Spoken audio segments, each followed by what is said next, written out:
మొత్తానికి నిరుద్యోగుల సెగ గట్టిగా తగిలినట్టుంది రేవంత్ రెడ్డి. చేసేది ఉద్యమం నిరుద్యోగులు, అందులో దూరేది అశోక్ గాళ్ళు అంటాడు. ఇవాళ డిఎస్సి అభ్యర్థులను ఆగం చేసింది అశోక్. ఇప్పుడు జడ్సన్ లాంటి వాళ్ళని ఎట్లా చూస్తారు మీరు? రేవంత్ రెడ్డి నన్ను పదవుల నుంచి తీసేసిండు, నాకు అవకాశమే లేదు, సస్పెండ్ చేసిండు. మా పార్టీ వ్యక్తి ఆయన, బయట వ్యక్తి కాదు. కాంగ్రెస్ పార్టీ అధికారంలోకి వచ్చిన తర్వాత ఎన్ని ఉద్యోగాలు ఇచ్చింది? 6,000 టీచర్లు ఇచ్చినాం, ఒక 60 గ్రూప్ 1 పెంచినాం. ఇవన్నీ పాత ప్రభుత్వంలో నోటిఫికేషన్లు.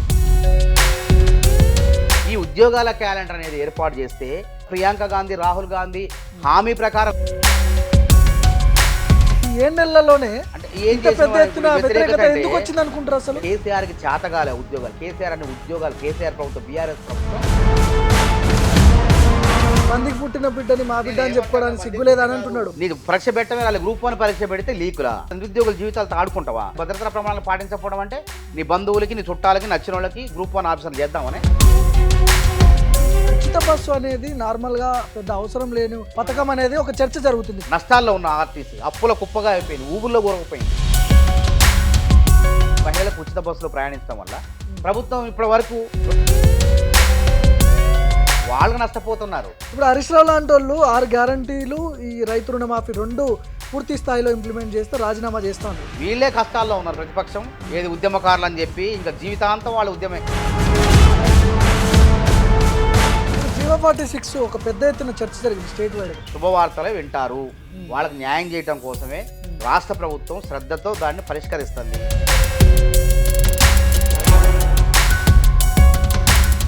నమస్తే. తెలంగాణలో త్వరలో జాబ్ క్యాలెండర్ రిలీజ్ చేస్తామంటూ కూడా ముఖ్యమంత్రి రేవంత్ రెడ్డి స్వయాన చెప్తున్నాడు. ఒకవైపు గత కొన్ని రోజులుగా పెద్ద ఎత్తున నిరుద్యోగ సమస్య తెలంగాణలో చూసినాం. అది ఇప్పుడు ఆ సమస్యని తీర్చుతామంటూ కూడా తెలంగాణ ముఖ్యమంత్రి చెప్తున్నాడు. ఇవన్నీ డిస్కస్ చేద్దాం. నిరుద్యోగుల గురించి, జాబ్ క్యాలెండర్ ఎట్లా విడుదల చేస్తారు, ఎలాంటి వాళ్ళకి ఇందులో న్యాయం జరుగుతుంది, ఇవన్నీ మాట్లాడదాం. మానవతరాయ్ ఉన్నారు నాతో పాటు, కాంగ్రెస్ పార్టీ అధికార ప్రతినిధి. అన్న నమస్తే. ముందుగా నమస్తే. యా, మొత్తానికి నిరుద్యోగుల సెగ గట్టిగా తగిలినట్టుంది రేవంత్ రెడ్డికి. సెగేం లేదు. సర్వసాధారణంగా నిరుద్యోగులు అనే వాళ్ళు నిరసన తెలుపుతుంటారు. నిరసన, ఆ నిరసనని గౌరవించటం, వాళ్ళ యొక్క డిమాండ్లను పరిష్కరించడం ప్రభుత్వం, ప్రజాస్వామ్యబద్ధంగా ఎన్నికైన ప్రభుత్వం కాబట్టి రేవంత్ రెడ్డి ప్రభుత్వం పరిష్కరించింది. ఇందులో సెగ ఎక్కడ ఉంటుంది? వాళ్ళకు పొగ అయింది. అరే ఇంత చేసిన నిరుద్యోగులు మళ్ళా నేను పుస్తకాలు పట్టుకొని లైబ్రరీలో చదువుతున్నారు. ఎవరైతే కుట్రదారులు ఉన్నారో, ఈ ప్రభుత్వం కూలిపోవాలని వాళ్ళు ప్రయత్నాలు చేశారు, కుట్రలు చేశారు. ఏదో రకంగా ఎమ్మెల్యేలను కొనుగోలు చేసి కూలగొట్టాలనుకున్నారు. వాళ్ళు కూల్చుతామంటే నిలబెడతామని ప్రజలే అంటున్నారు. కాబట్టి కొంతమంది కిరాయి వ్యక్తుల్ని ఇందులో చేర్చారు, నిరుద్యోగుల ముసుగులో. అశోక్ లాంటి వాళ్ళని కొంతమందిని చేర్చారు. ఎందుకంటే వాళ్ళకి ముఖం లేదు కాబట్టి బీఆర్ఎస్ వాళ్ళకి. అశోక్ లాంటి వ్యక్తుల్ని ముందు పెట్టేసి నడిపియండి ఉద్యమం అంటే ఈ చల్లారనియట్లే. అంటే మేము పరిష్కరిస్తున్నాం, గ్రూప్ 2 అభ్యర్థులకి వెసులుబాటు కల్పిస్తున్నాం, సమయం ఇస్తున్నాం అంటే అది కాదు ఇంకోటి అంటే కాలికి తేలికేయటం, ఎలికేయటం, కాలికేయటం. వీడికి ఎందుకు కోచింగ్ సెంటర్ వాడికి? అసలు కోచింగ్ సెంటర్ వాడికి అవసరమా? నువ్వు గతంలో ఏదో వచ్చినావు, గతంలో కూడా నిన్ను ఏదైనా నువ్వు ఇప్పుడు ఆ ఉద్యమంలో కూడా నిరుద్యోగులు చేసే ఉద్యమంలో జొరబడి నువ్వు అప్పుడు కూడా, అప్పుడు మానవతరాయని కూడా ఆహ్వానించారు. నువ్వు రావాలన్నా అంటే నేను నా ఉద్యోగం కోసం నేను సత్తుపల్లిలో ఉన్నా, 300 కిలోమీటర్ దూరంలో ఉన్నా, మీరు గాని క్రాంతి అని ఓయూ విద్యార్థులు మహేష్ అని అంతా ఉన్నారు, చాలా మంది ఉన్నారు. వాళ్ళు చెప్పిన సర్వసాధారణమైన అంటే చేసేది ఉద్యమం నిరుద్యోగులు, అందులో దూరేది అశోక్ గాళ్ళు అంటాడు. వాడు దూరి దీన్ని ఏంటంటే విషయం చెమ్మడం. అంటే ఉదాహరణ ఏంటంటే చేమలు పెట్టిన పుట్టల్లో పాములు దూరెట్ట విషయం చెమ్ముతాయో గట్లుంది వీళ్ళ కథ. అసలు ఎందుకు ఛాన్స్ ఇస్తున్నారు వాళ్ళకి? అవకాశం లేదు కదా వాడికి. ఇప్పుడు ఉద్యమం చల్లారింది, మేము పరిష్కరిస్తున్నాం, సమయం ఇచ్చినాం. అసలు గ్రూప్ 2 వాళ్ళు అడిగారు ఫస్ట్ సమయం. గ్రూప్ 2 దాంట్లోకి టెట్ కావాలని తీసుకొచ్చింది మనోడు, డిఎస్సి వాళ్ళని. అందులో మళ్ళీ డిఎస్సి వాయిదా కావాలని పట్టుకొచ్చింది వాళ్ళని. ఇవాళ డిఎస్సి అభ్యర్థులను ఆగం చేసింది అశోక్. అశోక్ అనేవాడు వాడి స్వార్థం కోసం, వాడు రాజకీయ ప్రయోజనాల కోసం, వాడు యూట్యూబ్లో వ్యూవర్స్ చూడటం కోసం ఒక నిరుద్యోగుల్ని, గ్రాడ్యుయేట్స్ని ఓటర్లుగా చూస్తాడు. వాళ్ళు విద్యార్థులుగా, భవిష్యత్ తరాలకు ఉద్యోగులుగా, ప్రభుత్వ ఉద్యోగులు కాదు, వీళ్ళు గ్రాడ్యుయేట్లు, నాకు ఓటర్లు అనే విధంగా వాళ్ళతో గేమ్ ఆడతాడు. ఒక మైండ్ గేమ్ ఆడేసి వాళ్ళని లోబరుచుకునే ప్రయత్నం చేస్తాను, అందులో దూరేసి. అంటే నేనేమో ఎమ్మెల్సీ ఎన్నికల్లో ఎందుకు దీక్ష చేస్తాను? అసలు ఈయన దీక్ష ఎవరి కోసం చేస్తున్నావు? ఎందుకు విరమిస్తున్నావు దీక్ష? అసలు ఆమరణ దీక్ష అంటే అర్థమైంది. ఆమరణ దీక్షకు విలువ లేకుండా చేస్తుండవు. అరే తుమ్మితే దీక్ష, దగ్గితే దీక్ష అంటే ఎప్పుడు చేయాలి ఆమరణ దీక్ష? చివరి అంకం, పోరాటాల్లో అత్యంత చివరి అంకం. ఇక అప్పుడు దాన్ని ఆమరణ దీక్ష కూర్చోవాలి. ఇప్పుడు నేను తెలంగాణ ఉద్యమంలో కూర్చున్నా, ఏంటంటే చిదంబరం ప్రకటన 23వ తారీఖు వేరే వచ్చింది, 24 నేను కూర్చున్నా. నేను కూర్చుంటే తెలంగాణ మొత్తం కూర్చున్నారు. మా ప్రాణాల మీద తెచ్చుకున్నాం, బాహాటంగా ఆర్ట్స్ కాలేజ్ ముందు కూర్చున్నాం. నువ్వు ఇంట్లో కూర్చుంటావు, మొత్తం తింటుంటావు, దీక్ష అంటావు, నాటకం ఆడుతుంటావు. ఏంది అసలు ఇది? ఇప్పుడు జడ్సన్ లాంటి వాళ్ళని ఎట్లా చూస్తారు మీరు? జడ్సన్ ఇప్పుడు కూడా దీక్ష జడ్సన్ గారికి చేసిండు. కూడా సంబంధం లేదు. ఆ. ఆయన నిరుద్యోగుల నాయకుడు కాదు, విద్యార్థుల నాయకుడు కాదు. ఉమ్, ఆయన ఒక కార్పొరేషన్ చైర్మన్ గా ఉన్నాడు. ఆయన ఆవేదన కసి ఏంటంటే రేవంత్ రెడ్డి మీద కసి. ఉమ్, రేవంత్ రెడ్డి నన్ను పదవుల నుంచి తీసేసిండు, ఉమ్. నాకు అవకాశమే లేదు, సస్పెండ్ చేసిండు అనేది మా పార్టీ వ్యక్తి, ఆయన బయట వ్యక్తి కాదు. అవును. ఆయన పార్టీని ఏమండు, రేవంత్ రెడ్డి మీద కసిని మొత్తం ఆయన చెప్తాడు. కాబట్టి అలాంటి వాళ్ళ దీక్షలను పట్టించుకోము మేము. ఓకే. వాళ్ళు ఇప్పుడు ఎందుకంటే మోతీలాల్ కూడా ఆయన స్వార్థం, ఉమ్. ఆయన నాయకుడు కావాలా. అసలు ఎగ్జామే రాయలేదన్నారు మీ వాళ్ళు, అప్లై మోతీలాల్ చేయలేదు. అప్లై చేసిండు, టికెట్ అప్లై సోషల్ మీడియాలో చేస్తారు, వైరల్ అప్లై అయింది. చేస్తారు. సీరియస్ ఆస్పిరెంట్ కాదు, ఉమ్, సీరియస్ చదివాడు కాదు, ఉమ్, క్వాలిఫై అయిండో కాదు తెలియదు మనకి. ఉమ్, నాకు తెలిసి అయిండో కాలేదు సరే, అయినా అవ్వకపోయినా ఉమ్, అదేంటంటే ఒక అభ్యర్థి అని నిజమైన అభ్యర్థి ఎప్పుడు కూడా పుస్తకాల పురుగు లెక్క ఉమ్. పుస్తకానికి అతుక్కొని తన ఏకాగ్రతతో చదువుతుంటాడు. మోతిలాల్ దీక్షలో న్యాయం లేదంటారా? మోతీలాల్ ఏంటంటే నిజాయితీ ఏ లేదంటారా? దీక్షలో అయినా ఉమ్, చిత్తశుద్ధి ఉండాలా, ఉమ్, తర్వాత తన స్వార్థం ఉండొద్దు, ఉమ్, మన ప్రతిఫలాన్ని ఆశించొద్దు. ఆడేముంది, ఉమ్, అశోక్ గాంధీ దీక్ష ఏంది, అమ్మాయి ఖమ్మం, నల్గొండ, వరంగల్లో ఎమ్మెల్సీ ఓడిపోయినా, ఉమ్, రేపు జీవన్ రెడ్డిది కరీంనగర్, నిజామాబాదు ఈ ప్రాంతంలో ఖాళీ అయితే అక్కడ పోటీ చేద్దాం ఉమ్, అనేటువంటి స్వార్థంతో స్వలాభం కోసం చేస్తే ఉద్యమాలు అనేవి విజయవంతం కావు. ఉమ్, ఇది ఈయన ఉద్యమం కాదు, ఆ కోచింగ్ సెంటర్ వాడి ఉద్యమం ఏంది, ఉమ్, నిరుద్యోగుల ఉద్యమం అంటే నువ్వు అది బంద్ చేయాలా. నువ్వు గ్రూప్ 1 తెలంగాణ ఉద్యమ చరిత్ర చెప్తే 25,000 తీసుకుంటావు, నువ్వు యాపు 200, 300 అమ్ముకుంటావు. నీది స్వార్థమా కాదు? ఉత్తర చెప్తున్నావు నువ్వేమన్నా, ఉచితంగా చెప్పవు కదా. నువ్వు ఇట్లా ఆకర్షణ అంటే జనాల్లో ఫేమ్ పొంది, అంటే ఈ విధంగా పోరాటాలు నిరుద్యోగుల దగ్గర అయిపోయి తన ఇన్స్టిట్యూట్ పెంచుకుంటున్నావు. ఓ కోచింగ్స్ వచ్చా, అశోక్ గారి దగ్గర విలువ ఉంది ఏదో అనుకొని వాడు తొర్రి ముఖం వేసుకొని తొర్రి ఇష్టం వచ్చినట్టు మాట్లాడి తోలు తీస్తాం ఇంకోసారి అశోక్ గాంధీ. ఎందుకంటే వ్యక్తిగతంగా మమ్మల్ని ట్రోల్ చేస్తాడు వాడు, సొంత యూట్యూబ్ ఛానల్. అంటే మీరు అధికార పార్టీలో ఉన్నారు కాబట్టి అవును, ఇప్పుడు అధికార పార్టీలో హెచ్చరిస్తున్నారా? ఏం చేయాలి ఇప్పుడు? నిరుద్యోగులు డిఎస్సికి వాయిదా వేయకపోవడానికి మానవతరే కారణమా? ఉమ్, నాకేం సంబంధం, నేను ప్రభుత్వంలో ఉన్నా. ఉమ్, ప్రభుత్వానికి నిరుద్యోగులకు మధ్య సంధానకర్తలుగా ఉన్నాం. ఇక్కడ విషయాలు అక్కడ చెప్పడం, అక్కడ విషయాలు ఇక్కడ చెప్పడం. ఉమ్, ఒక ఆలోచన అంటే వాళ్ళల్లో ఉద్రేకాలు అంటే చెలరేయకుండా, ఉమ్, వాళ్ళ మానసిక స్థితి కుంగుబాటు గురి కాకుండా ఉమ్, వాళ్ళని సమన్వయపరుస్తూ ఉన్నాం మేము. వీడేంది, వాళ్ళు వాళ్ళు ఏంటంటే మంచిగా ఆలోచన పుస్తకాలు పట్టుకోవద్దు, ఉమ్. రోడ్ల మీదకి రావాలి. రోడ్ల సరే, మీదకి వస్తేనే కదా ఆ, వీని ఆట సాగేది. ఓకే. కాబట్టి ఆ విధంగా ఆ మైండ్ గేమ్ ఆడతాడు కాబట్టి వానికి బుద్ధి చెప్తారు, ఇప్పుడు నిరుద్యోగులకు వాళ్ళ బుద్ధి దీక్షలో చెప్తారు. నిజాయితీ లేదనుకుందాం. లేదు, కాంగ్రెస్ పార్టీ అధికారంలోకి వచ్చిన నేను తర్వాత ఎన్ని ఉద్యోగాలు ఇచ్చింది? కాంగ్రెస్ పార్టీ అధికారంలోకి వచ్చిన తర్వాత 6,000 టీచర్. మేము ఏమంటున్నాం, గత ప్రభుత్వంలో నోటిఫికేషన్ కాదు, ఇక్కడ ఉద్యోగాలు ఎన్ని నేను ఇచ్చింది? ఏమంటాను, నేను 5,000 6,000 రూపాయలు 6,000 టీచర్లు ఇచ్చినాం, ఒక 60 గ్రూప్ 1 పెంచినాం. ఉద్యోగాలు 2 లక్షల ఉద్యోగాలు ప్రియాంక గాంధీ, రాహుల్ గాంధీ హామీ ప్రకారం రేవంత్ రెడ్డి గారు ఆ ఉద్యోగాల క్యాలెండర్ ద్వారా నింపాలనే కదా మా తాపత్రయం. ఇవన్నీ పాత ప్రభుత్వంలో నోటిఫికేషన్లు. ఆ బూజంతా నిరుద్యోగులకు అంటుకుంది. అసలు ఆ ప్రభుత్వం ఎందుకు పోయింది? పారదర్శకత లేకపోవటం, జవాబుదారితనం లేకపోవటం, లీకులు, ప్రశ్నాపత్రాల లీకులు, గందరగోళం, ఏ పరీక్ష ఎప్పుడు ఉంటుందో అయోమయం. దీనివల్లే ఆ ప్రభుత్వం ఇప్పుడు ఓడిపోయింది. వాళ్ళు నిరుద్యోగులను అన్యాయం చేసిరని మీ ప్రభుత్వాన్ని తెచ్చుకున్నారు నిరుద్యోగులందరూ అవును, కలిసి. మేము అదే కదా. తెలంగాణ రాష్ట్ర సమాజం మొత్తం మీకు ఓట్లు వేసిరు. అవును, మీరు వచ్చి 7 నెలలు అవుతుంది, దాదాపు 7 నెలలు దాటిపోయింది. ఏం చేసిరు 7 నిరుద్యోగులకు? నెలల్లో 3 నెలలు ఎలక్షన్కే పోయింది. అది మనం చేసే పని కాదు. ఆపద్ధర్మ ముఖ్యమంత్రి ఉంటాడు, ఏది చేయదు కాదు. ఎలక్షన్ కమిషనరే, ఆయనే ముఖ్యమంత్రి, ఆయనే బాసు, ఆయనకే సర్వాధికారం అంటున్నారు కదా నిరుద్యోగులకు ఏం చేయట్లేదు. చేయట్లేగా, చేయబోతున్నాం. ఇప్పుడు వర్షం వచ్చే ముందు నేను ఏమంటున్నా, వర్షం వచ్చే, తుఫాన్ వచ్చే, ఉరుములు మెరుపులు, ఒక భయంకరమైన వాతావరణం ఉంటుంది. వర్షం వెలిసిపోయిన తర్వాత ప్రశాంతంగా హాయిగా చల్లగా ఉంటుంది. అట్లనే ఒక ఉద్యోగాల క్యాలెండర్ తయారు చేయబోయేటప్పుడు ఇట్లాంటి చిన్న చిన్న ఉద్యమాలు, ఇవన్నీ ఆందోళనలు ఉంటాయి. అది కావాలని కొంతమంది తయారు కాకుండా, అశోక్ సెంటర్ల కోచింగ్ సెంటర్ వాడికి ఏంది, ఉద్యోగాల క్యాలెండర్ అయితే నిరుద్యోగ అనేవాడు కోచింగ్ సెంటర్కి దాదాపు రాడు. ఒక ఫ్రేమ్ ఉంటుంది, ఏ రోజు ఏ నోటిఫికేషన్ వచ్చిందో వాడే చక్కగా పాఠ్య ప్రణాళిక వేసుకొని టెక్స్ట్ బుక్లకి అంకితం అవుతారు, చదువుకుంటారు. తెలుగు అకాడమీ బుక్స్ వేసుకొని చదువుకుంటారు. కాబట్టి అట్లా వీళ్ళ ఆటలు సాగవు కాబట్టి దీన్ని అడ్డుకోవాలి. ఏదో రకంగా నిరుద్యోగం అంటే అద్దం లాగుంటుంది వాళ్ళ మనసు, ఎప్పుడు బలిగిపోతుందో తెలియదు. అట్లాంటి అద్దం లాంటి మనసుల్ని మనం జాగ్రత్తగా కాపాడుకొని వాడు ప్రయోజకుడై ఒక ఉద్యోగిగా వచ్చేంత వరకు మనం కాపాడుకోవాలి. కానీ అట్లా కాదు, వాడి అద్దం మీద రాయేసి పక్కు మనం పగిలే విధంగా వీళ్ళు ప్రయత్నాలు చేస్తున్నారు. కాబట్టి ఏంది, నేనేమంటాను, ఇంకో ఉదాహరణ కూడా చెప్తున్నా. ఇప్పుడు రేవంత్ రెడ్డి ఒక ఉద్యోగాల క్యాలెండర్ అనేటువంటి శిల్పాన్ని చెక్కుతాడు. చెక్కేటప్పుడు, ఒక శిల్పం చెక్కేటప్పుడు ఎన్ని ఉలి దెబ్బలు తగులుతాయి. చెక్కిన తర్వాత అద్భుతమైనటువంటి విగ్రహంగా అందరం ఆరాధిస్తాం, దేవతగానో దేవుడుగానో ఆరాధిస్తాం. అట్లనే ఈ ఉద్యోగాల క్యాలెండర్ అనేది ఏర్పాటు చేస్తే అయోమయం, గందరగోళం ఉండదు అనేది నిరుద్యోగులకు నేను సూచిస్తాను. ఎందుకంటే గుర్తుపెట్టుకోండి, యూనియన్ పబ్లిక్ సర్వీస్ కమిషన్లో ఎప్పుడైనా ఉద్యోగాలు, సివిల్ సర్వీస్ ఉద్యోగాలు పెంచాలని కానీ, సివిల్ సర్వీస్ ఎగ్జామ్ని వాయిదా వేయాలని కానీ ప్రిలిమ్స్ వాయిదా వేయాలని కానీ ఎప్పుడన్నా చెప్పినారా ఎవడన్నా పోరాటాలు చూసారా మీరన్నా? అరే రేవంత్ రెడ్డి గారే స్వయాన ముఖ్యమంత్రి అయిన తర్వాత ఏ ముఖ్యమంత్రి పోలే యూనియన్ పబ్లిక్ సర్వీస్ కమిషన్ చైర్మన్తో 2-3 గంటలు భేటీ అయిపోయి ఏ విధంగా మీరు పరీక్షలు పెడుతున్నారు, మా దగ్గర నిరుద్యోగులకు అన్యాయం జరుగుతుంది, పారదర్శకంగా పరీక్షలు జరగట్లేదు, ప్రశ్నాపత్రాలు లీక్ అవుతున్నాయి, దానివల్ల జాప్యం అవుతున్నాయి అని చెప్పి పూర్తి అవగాహన తెచ్చేసుకొని ఆ అవగాహన ఇక్కడ ఉద్యోగాల క్యాలెండర్లో అమలు చేయాలని ఆయన ఆలోచన చేస్తుంటే వీడు కాళ్ళల్లో కట్టబెట్టి ప్రయత్నం చేస్తున్నారు. ఇట్లాంటిలో కొంతమంది కేటీఆర్ దగ్గర డబ్బులు తెచ్చుకొని కొంతమంది నిరుద్యోగులు ముసుగులో. కాబట్టి మేము అన్ని కూడా కనిపెట్టినాం, నిరుద్యోగుల ముందు వాళ్ళని పెడతాం.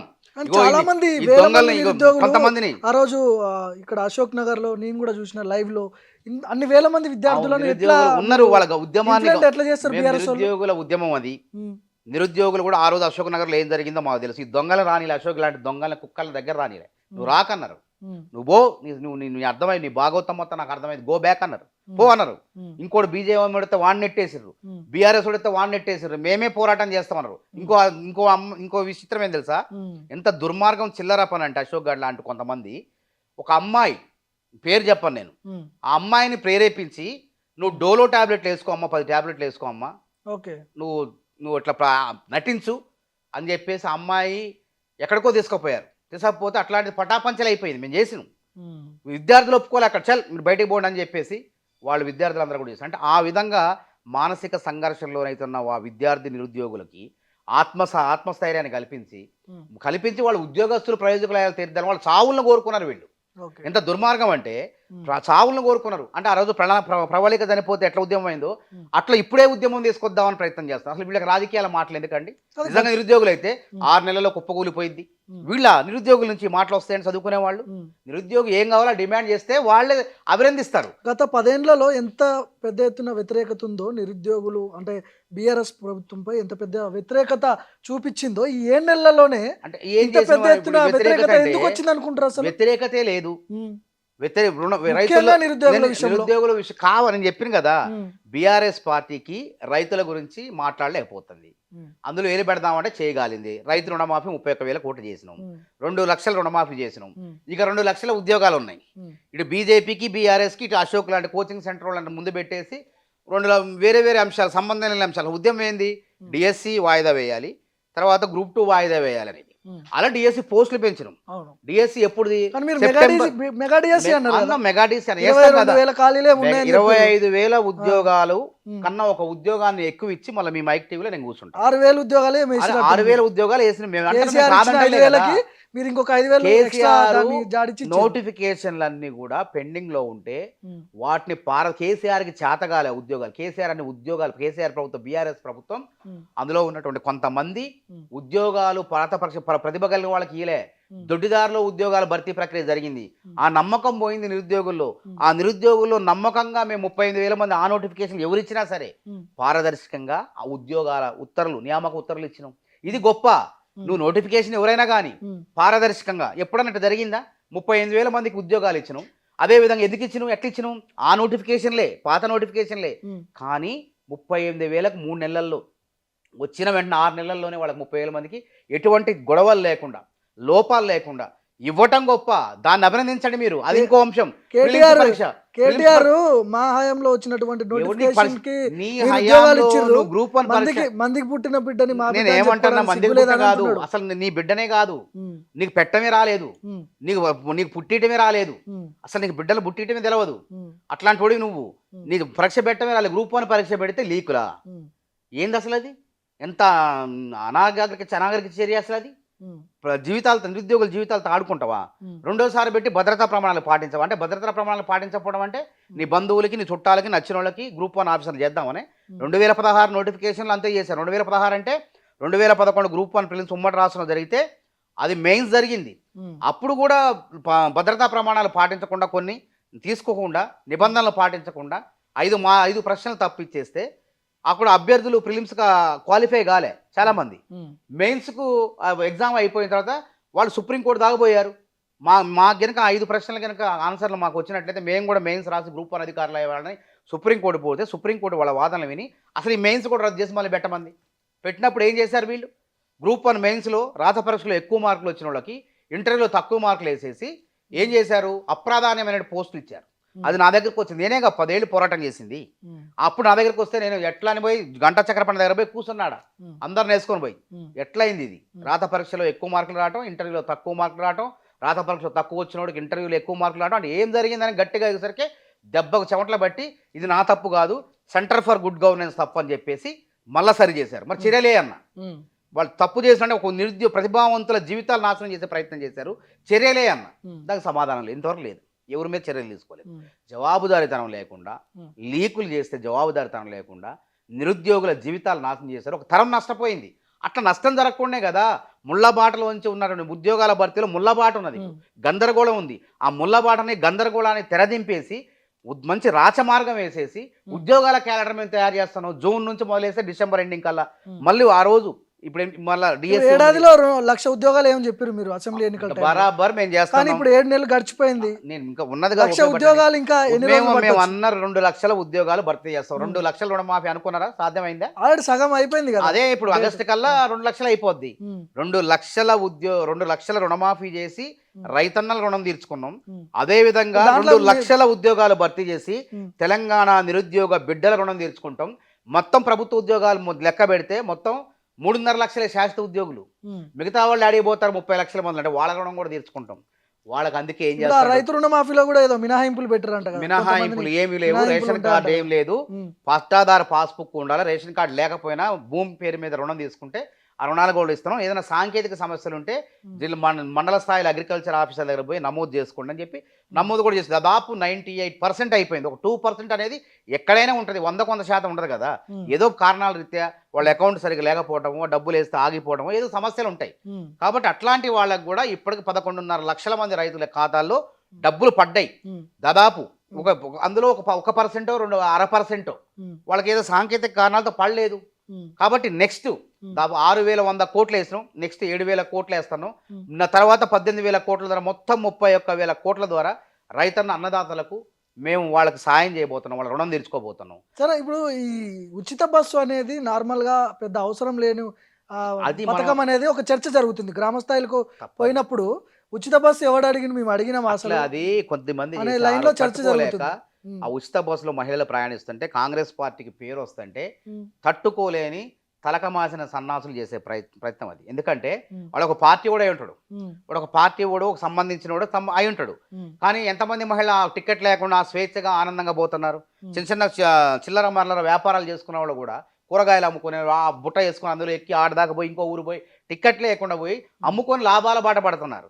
ఆర్టీసీకి 2,500 కోట్లు ఇచ్చింది ప్రభుత్వం. ఆర్టీసీ నష్టాల్లో ఉన్న ఆర్టీసీ ఆ 0 టికెట్ ఇవ్వటం వల్ల మేము కడుతున్నాం కదా, ప్రభుత్వమే భరిస్తుంది కదా.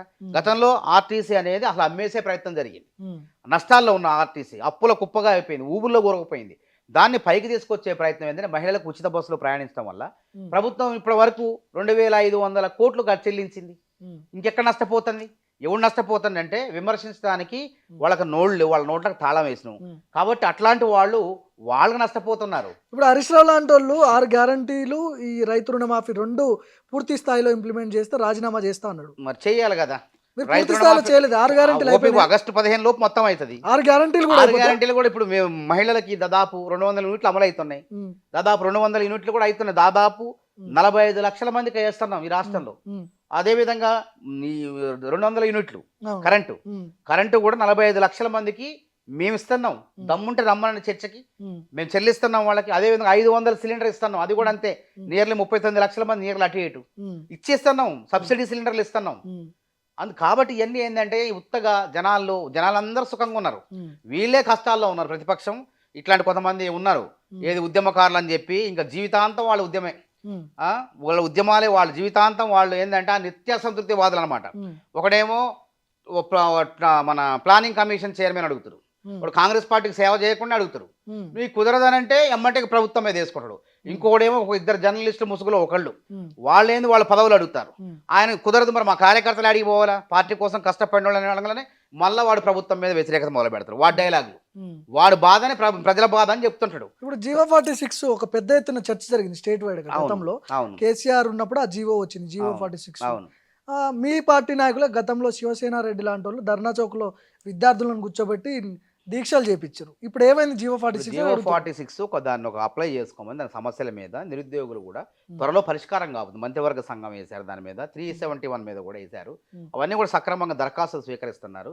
అన్నీ కూడా దాని పరిష్కార మార్గంలో ఉన్నాయి. ఏది జాపే లేదు. ఇంకా ఎన్ని రోజులు ఎన్ని చేస్తారు? రోజులు లేదు. 8 త్వరలోనే నెలలు మీరు అవుతుంది. ఉంటారు. త్వరలోనే వాళ్ళు చేస్తూనే కూడా ఉంటాం, process త్వరలోనే ఉంటుంది, జియో అవుతూనే 46 అభ్యర్థులు వాళ్ళు కూడా బాధితులు ఎవరైతే ఉన్నారో వాళ్ళు కూడా శుభవార్తలే వింటారు. వాళ్ళకి న్యాయం చేయడం కోసమే రాష్ట్ర ప్రభుత్వం శ్రద్ధతో దాన్ని పరిష్కరిస్తుంది. కాబట్టి ఇందులో ఎక్కడా వివాదం లేదు. జాబ్ క్యాలెండర్ ఎట్లా ఉండబోతుంది? నార్మల్ గా విద్యార్థులందరికీ, నిరుద్యోగులకి ఎట్లాంటి జాబ్ క్యాలెండర్, ఎట్లాంటి భరోసా ఇవ్వబోతున్నారు? వాళ్ళకు ఒక ఆత్మవిశ్వాసాన్ని కలిగిస్తుంది జాబ్ క్యాలెండర్. ఒక మనోధైర్యాన్ని కలిగిస్తుంది. ఒక గందరగోళాన్ని ఉండదు. ఏ ఎగ్జామ్ ఎప్పుడు ఉంటుందో, ఈ ఎగ్జామ్ చదవాలి, ఆ ఎగ్జామ్, వరుస ఎగ్జాములు, ఈ సమస్యలే ఉండవు.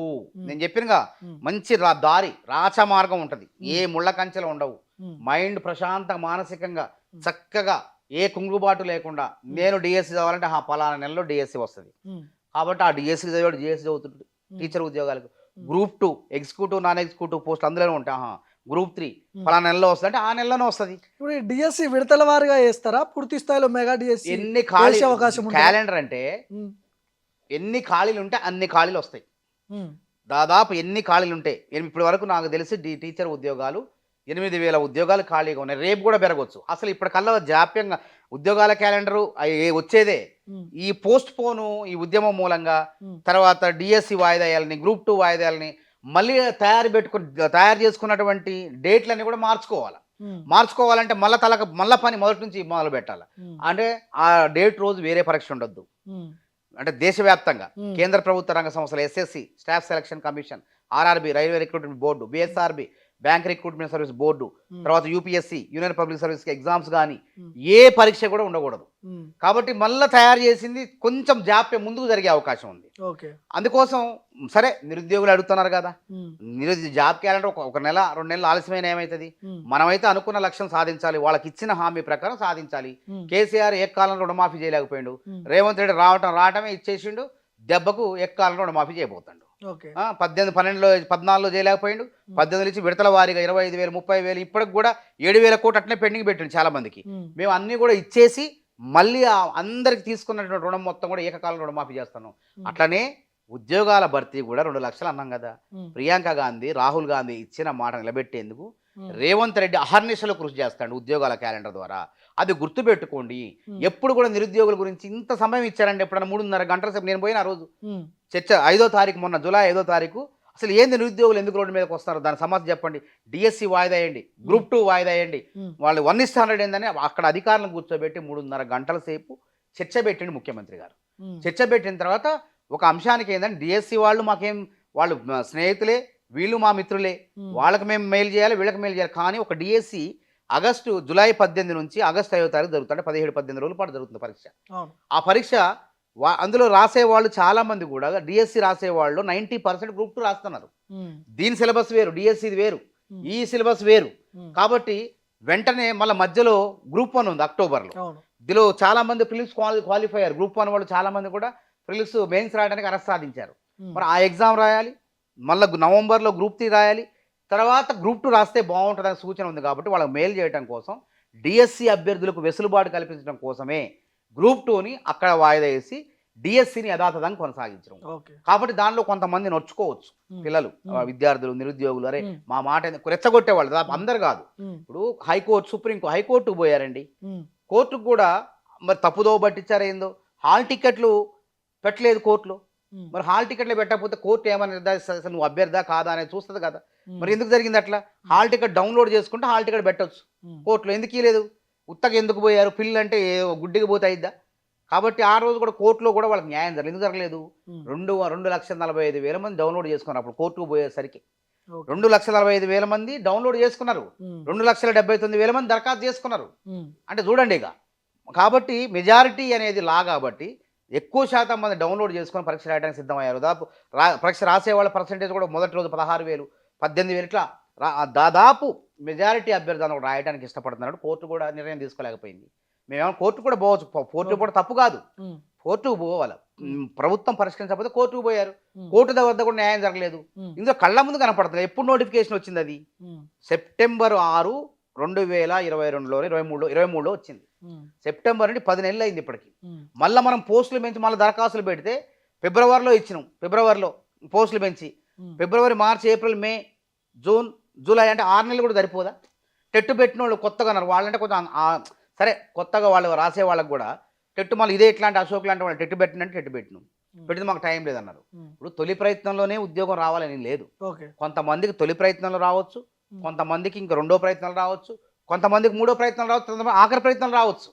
కానీ అట్లాంటి వాళ్ళు ఏంటంటే నెక్స్ట్ ఇంకో వెంటనే ఉంది ఉద్యోగాల క్యాలెండర్లో. టెట్ అర్హత సాధించిన వాళ్ళు ఉద్యోగాల క్యాలెండర్లో ఉద్యోగాలు ఉన్నాయి. టీచర్ ఉద్యోగాలు మొత్తానికి మీరు ఇచ్చిన హామీలన్నిటి కట్టుబడి ఉన్నారు. కట్టుబడే ఉంటాం. మాట దప్పము మడమ దిప్పము. నిరుద్యోగులందరూ గుడ్ న్యూస్ తప్పకుండా నిరుద్యోగులంతా సంతోషంగా ఉంటారు.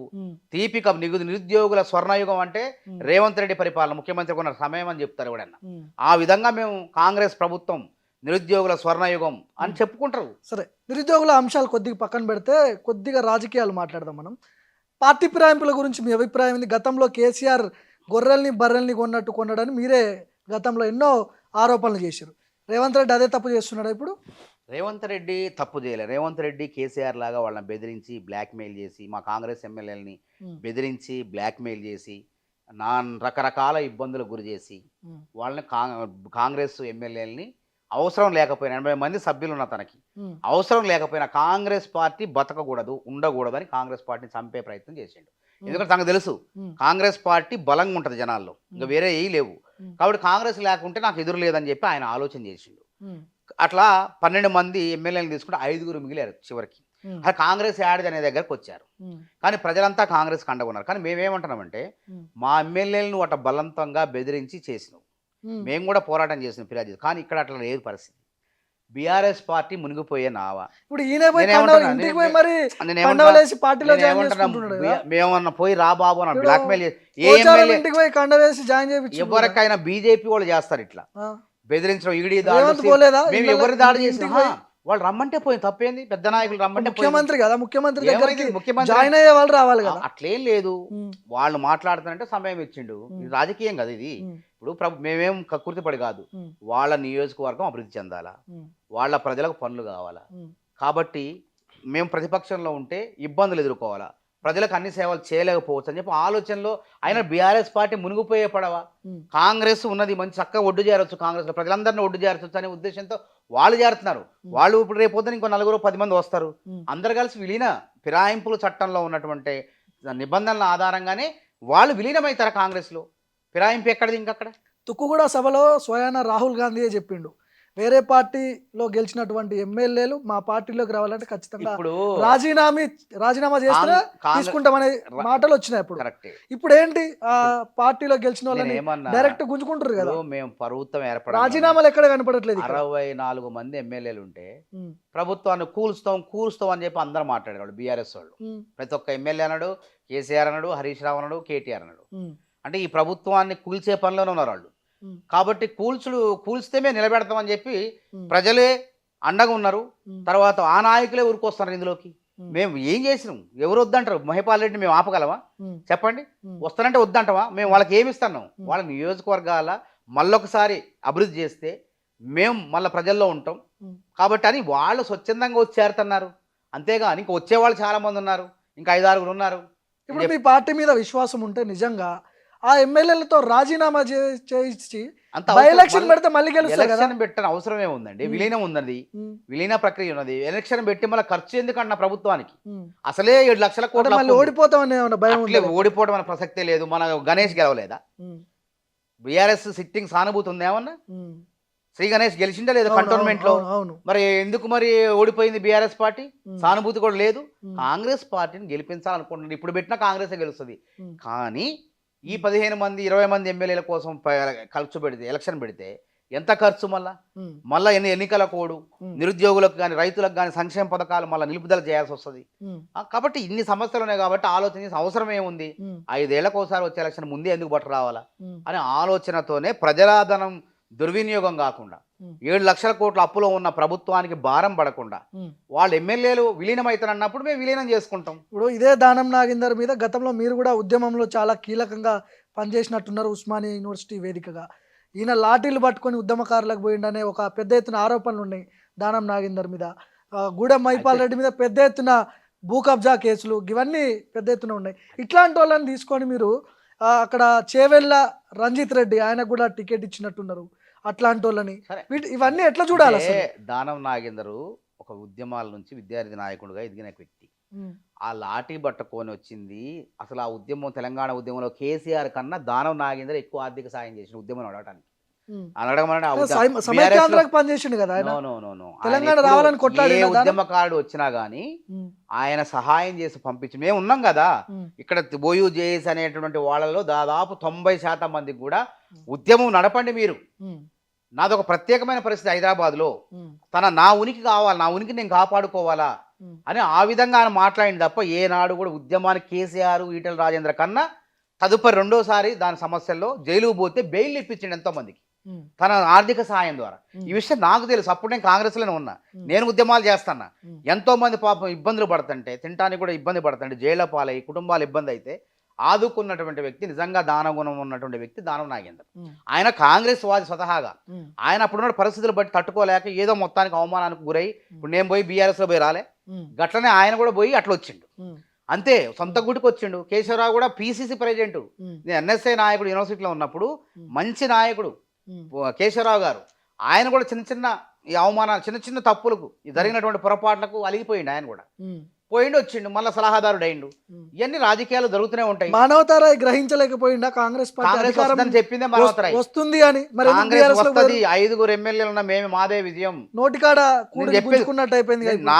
నా టిక్కెట్ ఇవ్వకపోవడం వల్ల ఆవేదన చెంది నేను ఏం కోరుకున్నా ఉమ్. మీకు తెలుసు. నా 10 ఏళ్ల అవును, ఏదో పోరాటం. ఒక పదవి వస్తుంది కదా, గవర్నమెంట్ పదవి వస్తుందని నమ్మకం నేను ఉంది విషయం అది మీకు. కాదు. ఇక్కడ ఉంటాయి ఏముంటాయంటే, ఉమ్, మానవతరాయి కొట్లాడిండు, ఉమ్, టీఆర్ఎస్ బీఆర్ఎస్ మీద కొట్లాడి లొంగలే, ఏ ప్రలోభాలకి లొంగలే. ఉమ్, నా భార్య ఉద్యోగం పీకినా లొంగలే. ఉమ్, నేను ఎమ్మెల్యే అవుతున్నా, ఇంకా 10 మందికి ఉద్యోగాలు ఇద్దాం మనం చెప్పుకున్నా. ఉమ్, నాకు 18లో కార్పొరేషన్ చైర్మన్ ఇస్తా అని చెప్పి శతాబ్ది ఉత్సవాలు అప్పుడు నన్ను బుద్ధగించే ప్రయత్నం చేసిన, పైసలు లేకపోతే ఆర్టీసీ క్రాస్ రోడ్లు అడక్క తింటా కానీ మీ పార్టీలోకి రానన్నా. కానీ కాంగ్రెస్ పార్టీ నాకు అప్పుడు ఏమైంది, ఉమ్, ఒక విద్యార్థి నాయకుడికి అవకాశం వస్తుంది, నాకు వస్తుంది అనుకున్నా. ఉమ్, నేను హైదరాబాద్లో టికెట్ అడిగితే బాధపడేవాడిని కాదు. కానీ గ్రౌండ్కు పోయి 14,000 ఇళ్ళు తిరిగి నా జీవితాన్ని త్యాగం చేసి, ఆర్థికంగా కూడా 1,500,000 ఖర్చు పెట్టిన, ఉమ్, అప్పు చేసి ఆడ ఏడ పెట్టి, ఇప్పటికి పొలం తాకట్లో ఉంది, ఇల్లు తాకట్లో ఉంది, ఉమ్, చేసి అది పెట్టిన, అన్నీ చేసి నాకు టికెట్ వస్తే ఇవన్నీ పెద్ద సమస్య కాదనుకున్నా. ఉమ్, అనుకున్న వాడికి కనీసం నాకు చెప్పలేదు, హైకమాండ్ కూడా చెప్పలేదు నాకు. ఉమ్, నీకు టికెటే లేకపోతున్నాం పరిస్థితుల్లో, ఉమ్, నీకు ఫస్ట్ డబ్బులు లేవో, ఇంకో రకంగో ఉమ్, అని చెప్తే సంతోషపడేవాడిని. ఉమ్, 18లో కూడా ఇదే పరిస్థితి ఎదురైంది నాకు. ఉమ్. సత్తుపల్లి పొత్తులో పోతే గన్పూర్ కేటాయించి చివరి నిమిషంలో అది కూడా చేజారిపోతే అప్పుడున్న ఇన్ఛార్జ్ ఉమ్, ప్రెసిడెంట్ ఉత్తమ్ కుమార్ రెడ్డి, 2 ఇన్ఛార్జ్లు గడ్డం పట్టుకొని బతిలాడు, క్యాచ్ అయ్యే బేట అన్నారు. ఉమ్, మీరు డిస్ట్రిక్ట్ ప్రెసిడెంట్ ఏదో మేము పార్టీకో సేవా కార్యం ఖమ్మం జిల్లా అధ్యక్షుడు అని చేసుకుంటాను, ఉమ్, ఓకే అని చెప్పి అన్నారు. ప్రయత్నం చేశారు, ఉమ్, జిల్లా నాయకత్వం ఒప్పుకోలేదు, పిల్లగాడు బచ్చేగాడు ఆయన వల్ల కాదన్నారు. ఉమ్, ఓకే నీకు జనరల్ సెక్రటరీ ఇస్తామన్నారు, సంతోషపడ్డా. ఉమ్. కానీ ఈసారి ఆ ప్రయత్నం జరగలేదే. BRS లో పోయినప్పుడు 2 కోట్లు ఏమో 2 ముట్టినట్ట? కోట్లు అంటారు, 50 కోట్లు మానవతారాయ్ అంటారు. మరి ఇంత ఇవ్వండి నేను తీసుకుంటాను, ఇప్పుడు 2 కూడా కోట్లు ఇచ్చిన నాకు అప్పుడు కేసీఆర్ నేను చెప్తున్నా. ఉమ్, 2 కోట్లు అంటారు, ఎందుకు ఇస్తారండి? కేసీఆర్ మీద పొద్దున్న లేగిస్తే బండ బూతులు తిట్టి కేసీఆర్ని ఉమ్, నిరుద్యోగుల తరపున మొత్తం వ్యతిరేకత తీసుకొచ్చేసి ఉమ్, నాకు ఎందుకు ఇస్తారు? ఉమ్, నాకు ఏంటంటే నేను వాళ్ళు ఏమన్నారు, నాకు నీకు పార్టీ ఇంత కష్టపడినా నువ్వు గుర్తించలేదు, ఉమ్, నువ్వు మా దగ్గర రా, రేపు మళ్ళీ మేము వస్తే మీకు జనరల్ సెక్రటరీ, మీకు కార్పొరేషన్ చైర్మన్ ఇస్తానన్నారు, ఉమ్, వాళ్ళు చైర్మన్ ఇస్తానన్నారు. ఉమ్, ఇక నాకు అవమానం అయింది. ఓడిపోయినా నాకు ఇక్కడ ప్లేస్ లేదు, సత్తుపల్లి తిరగలేను, నియోజకవర్గం లేదు, గెలిచినా ఆడ ఉండలేను. ఇప్పుడు అదే కార్పొరేషన్ ఇక్కడ రాదంటారా? ఏది కార్పొరేషన్ నేను ఎప్పుడు ఆశించాలి, గుర్తుపెట్టుకోండి. ఉమ్, ఇప్పటికి కూడా నా స్థాయి కార్పొరేషన్ కనుక్కోండి, ఉమ్, నా స్థాయి కార్పొరేషనా ఉమ్. చెప్పండి. నేను చట్టసభలో 2 సార్లు ఎమ్మెల్యే టికెట్ మిస్ అయింది మీకు, 3 వాస్తవం అది. 2 సార్లు కాదు, 14లో మిస్ అయింది, ఉమ్, 18లో మిస్ అయింది. గ్రాడ్యుయేట్ ఎమ్మెల్సీ ఎవరికి ఇవ్వాలండి? ఉమ్, సరే, అంతర్గత రాజకీయాల మూలంగా నన్ను మంచివేయబండి. నేను ఉమ్, గ్రాడ్యుయేట్ ఎమ్మెల్సీ నాకు ఇవ్వకుండా స్థానికేతరుడికి ఇచ్చారు, ఉమ్. గ్రాడ్యుయేట్ కాని వ్యక్తికి ఇచ్చారు. ఉమ్, అప్పుడు కూడా బాధపడలే, ఉమ్, ఏమైనా బాధపడినా ఉమ్, పోయి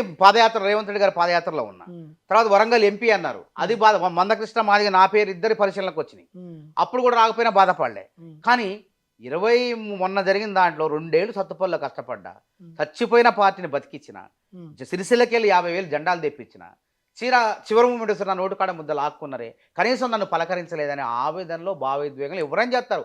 ఇంకోడు నేను లీడర్ కాబట్టి త్యాగాలకు ఒడుగట్లే, ఉమ్, ఏదైనా ఒడుగట్టాల, ఉమ్, కానీ అది మంచి పద్ధతి కాదు. బతికి సాధిద్దాం అని చెప్పి మళ్ళీ కొట్లాడదాం అని చెప్పి సిద్ధమైపోయినా. ఉమ్, అట్లాంటి పరిస్థితులు ఆ పార్టీలో 10 రోజులు, నేను 10 రోజుల ముందు చివరిలో కదా ఉమ్. నాది, చివరిలో ప్రకటించారు. కానీ అధికారం రాగానే మళ్ళీ మానవతారాయ్ నేనేం రాను ఇప్పుడు, కాంగ్రెస్ నేను పార్టీ ఏమంటున్నా, అవకాశవాది అనే ఒక చర్చ కూడా సరే ఎవడేమని అనుకోనండి, జరుగుతుంది. నా పదవి శక్తి ఏందో, కోసమే ఇప్పుడు నా శక్తి రావాల్సి ఏందో, నా వస్తుందని. సామర్థ్యం ఏందో, నా నాయకత్వం తెలుసు, రాహుల్ గాంధీ తెలుసు, సోనియా పార్టీకి తెలుసు, ఉమ్, తర్వాత రేవంత్ రెడ్డి గారికి తెలుసు, ఉమ్, కాంగ్రెస్కు తెలుసు. ఉమ్, అందుకే నాలాంటి వాడికి అన్యాయం జరిగిందనే సోనియా గాంధీ, రాహుల్ గాంధీ, ప్రియాంక గాంధీ ఉమ్, వీళ్ళంతా కూడా గర్వాప్సి పెట్టారు. ఉమ్. చూడండి, గర్వాప్సి అవును, పెట్టారు. అవును. మాలాంటి వాళ్లకు మళ్ళా పాపం వాళ్ళ కష్టం ఉంది, వాళ్ళది వాళ్ళ శ్రమ ఉంది, వీళ్ళు అన్యాయానికి గురయ్యారు, వాళ్ళకి న్యాయం చేయాలి, వాళ్ళ మళ్ళీ తెచ్చుకోవాలి, వాళ్ళ సేవలు వాడుకోవాలని చెప్పి తీర్పిచ్చారు. నేను వచ్చిన నిరుద్యోగ సమస్యను ఏ విధంగా డీల్ చేసినా మీరు చూశారు. ఉమ్, నిరుద్యోగుల మధ్య, ప్రభుత్వాల మధ్య ఏ విధంగా సంధానకర్త కొన్నాం, వాళ్ళ ఆవేశాలను ఏ విధంగా చల్లబరిచే ప్రయత్నం చేసినాం.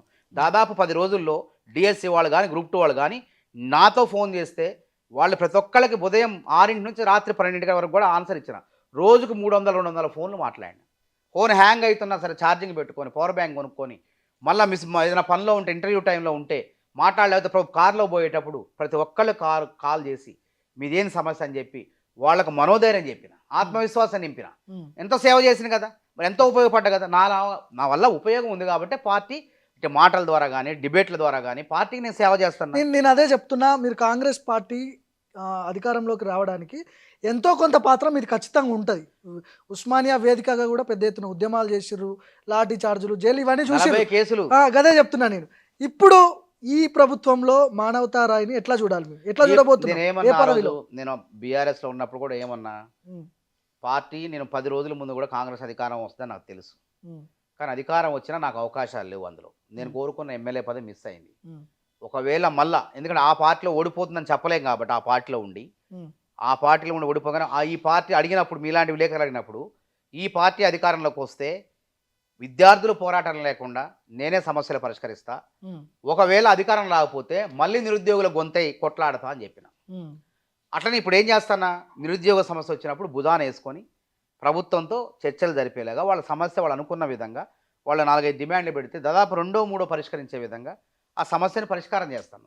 అంతే. రాజకీయం అంటే అధికారంలో ఉంటే ప్రజాసేవ చేయాలి. పవర్ అవసరం లేదా? పవర్ పదవికి నాకు పదవి గుర్తుపెట్టుకోండి, ఉమ్, మానవతరాయ్ అనే పేరు దాలి అడిగిపోయినా, ఉమ్, నా పేరు ఏదైనా నలుగురు పని కావాలి, నాకేం ఉండదు పని, ఉమ్, నాకు సంబంధించిన వాళ్ళకి కూడా పని కావాలంటే నేను పోతే కనపడితే సాలాడ వాళ్ళకి పని అయిపోద్ది. ఏం పని అక్రమం కాదు, అన్యాయం కాదు, ఉమ్, న్యాయబద్ధంగా జరగాల్సిన పని జాప్యమైనప్పుడు, ఆగిపోయినప్పుడు, ఉమ్. ఏదన్నా ఇబ్బందులు ఉన్నప్పుడు, చిన్న చిన్న సమస్యలు ఉన్నప్పుడు నన్ను తీసుకపోతే పని అయింది. ఇంకేం కావాలి చెప్పండి వాళ్ళకి.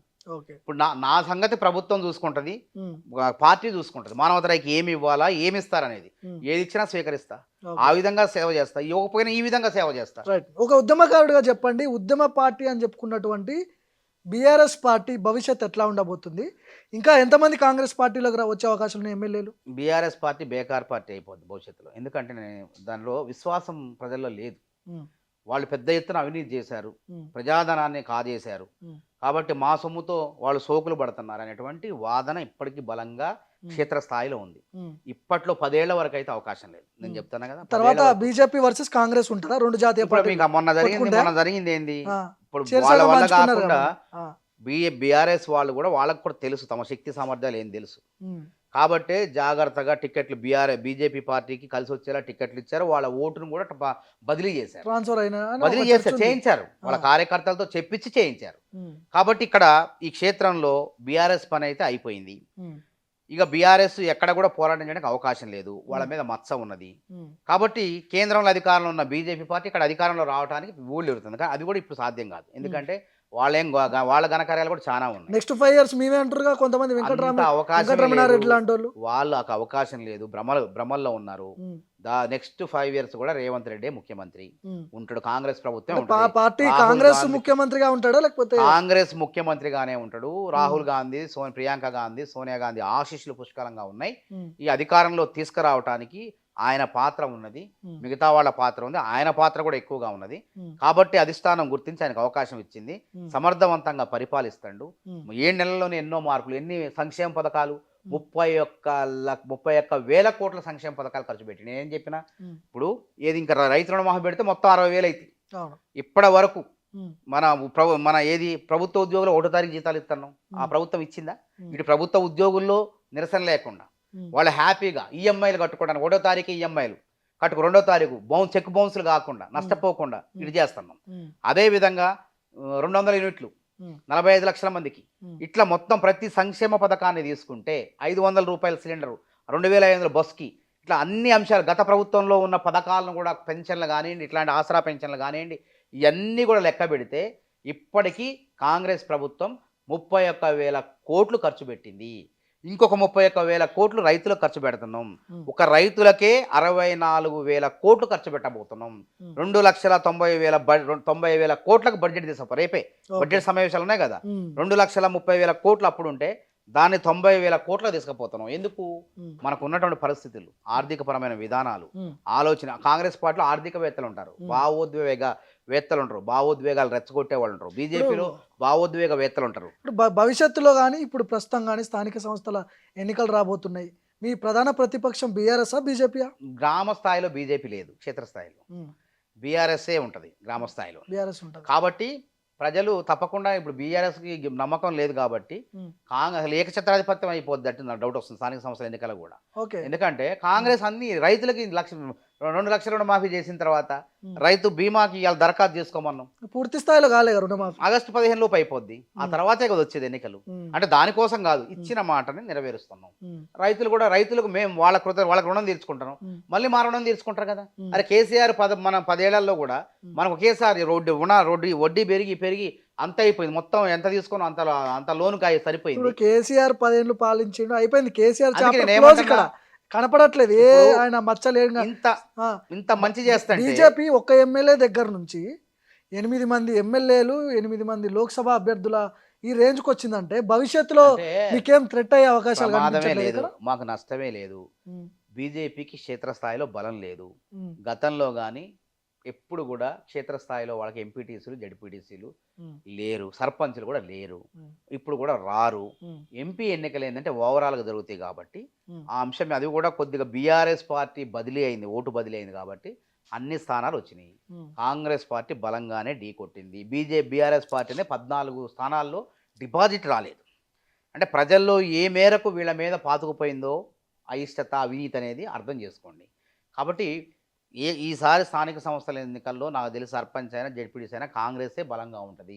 బీజేపీ అంత అవకాశం ఉండదు వాళ్ళు ఎన్ని కళ్ళగన్నా సరే. సో మానవతారావు గారు, చివరిగా చెప్పండి, తెలంగాణ రాష్ట్ర సమాజానికి కావచ్చు, తెలంగాణ నిరుద్యోగులకు కావచ్చు, చివరిగా ఏం చెప్పదలుచుకున్నారు? తెలంగాణ నిరుద్యోగులారా, మీకోసం కాంగ్రెస్ ప్రభుత్వం రేవంత్ రెడ్డి పనిచేస్తాడు. మీ రుణం తీర్చుకునేందుకే పరీక్షల నిర్వహణలో గందరగోళం లేకుండా, మీకు గందరగోళం కలిగించకుండా వేగవంతంగా, పారదర్శకంగా కొలువులు ఇవ్వాలనేటువంటి తాపత్రయంతో ఉద్యోగాల క్యాలెండర్ను తీసుకురాబోతున్నారు. చక్కగా మీ సమయాన్ని వినియోగించుకొని మీరు ఇట్లాంటి ఏకాగ్రతతో చదివి, ఇట్లాంటి ఉపద్రవాలు వస్తుంటాయి, వాళ్ళు రెచ్చగొట్టేవాళ్ళు వాళ్ళ ఉచ్చులో పడకుండా ఏకాగ్రతతో చదివితే జోన్లో 1 ఉద్యోగం ఉన్నా 2 ఉద్యోగాలు ఉన్నా మనకు వస్తాయి. రాకపోయినా నిరాశపడాల్సిన అవసరం లేదు. జీవితం అంటే ఈ ప్రభుత్వ ఉద్యోగంతోనే కాదు. అందుకే రేవంత్ రెడ్డి సర్కారు మీలాంటి వాళ్ళు సాంప్రదాయ సాంకేతిక విద్య అంటే ధృవీకరణ పత్రాలు ఉన్నప్పటికీ ఉద్యోగాలు సాధించలేకపోతున్నారు. ప్రభుత్వంలో విఫలమైపోతే మళ్ళీ మీరు స్వయం ఉపాధి పొందేందుకు, లేదంటే ప్రైవేట్ సంస్థల్లో ఉపాధి పొందేందుకు నైపుణ్య విశ్వవిద్యాలయాన్ని పట్టుకొస్తాను.